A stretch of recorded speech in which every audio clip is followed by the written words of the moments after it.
السلام علیکم۔ شروع کرتا ہوں اللہ کے نام سے جو نہایت مہربان اور رحم کرنے والا ہے۔ کوڈ 2900 سوال نمبر 18 دوسری صدی ہجری میں لکھی گئی کتب حدیث تعارف کروائیں۔ دوسری صدی ہجری میں علم حدیث کی تدوین کا باقاعدہ آغاز ہوا۔ اسی صدی میں کئی اہم کتب حدیث لکھی گئی جو بعد میں آنے والے حدیث کی بنیاد بنی۔ ان کتب کی اہمیت اس لیے بھی زیادہ ہے کیونکہ علم ابتدائی دور کے محدثین نے براہ راست تابعین اور صحابہ کرام سے حدیث کو روایت کیا۔ دوسری صدی ہجری کی اہم کتب حدیث کا تعارف درج ذیل ہے۔ نمبر 1، موطا امام مالک۔ موطا امام مالک کے مصنف کا نام امام مالک بن انس تھا۔ انہوں نے یہ کتاب 150 ہجری کے قریب لکھی۔ موطا امام مالک کو پہلی باقاعدہ کتب حدیث سمجھا جاتا ہے۔ اس میں حدیث کے ساتھ ساتھ امام مالک نے فتویٰ اور اہل مدینہ کا عمل بھی درج کیا۔ یہ کتاب امام مالک نے اہل مدینہ میں مرتب کی اور اس میں زیادہ تر صحیح احادیث شامل ہے۔ نمبر 2، جامع سفیان۔ جامع سفیان کے مصنف کا نام امام سفیان تھا۔ یہ کتاب مختلف موضوعات پر احادیث کا مجموعہ تھی۔ امام سفیان کو امیر المومنین فی الحدیث کہا جاتا ہے۔ ان کا انداز فقہی اور علمی تھا۔ ان کی کتاب زیادہ تر فقہی مسائل کے تحت حدیث شامل کی گئی۔ ان کی اصل کتاب مکمل حالت میں محفوظ نہیں ہے مگر ان کے اقوال اور روایات دیگر کتاب میں بکثرت ملتی ہیں۔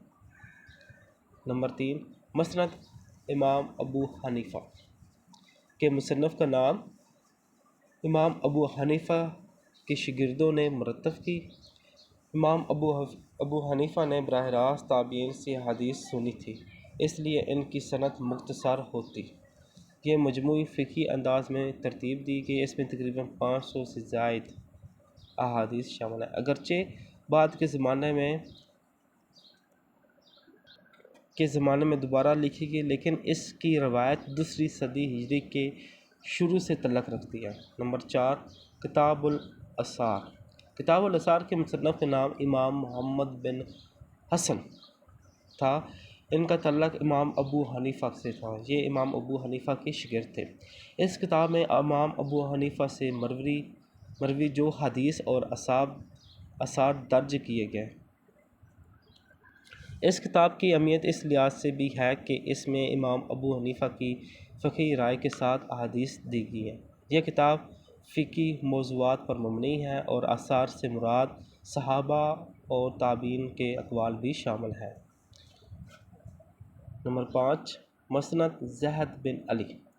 مسند زہد بن علی کے مصنف کا نام زہد بن علی بن حسین تھا۔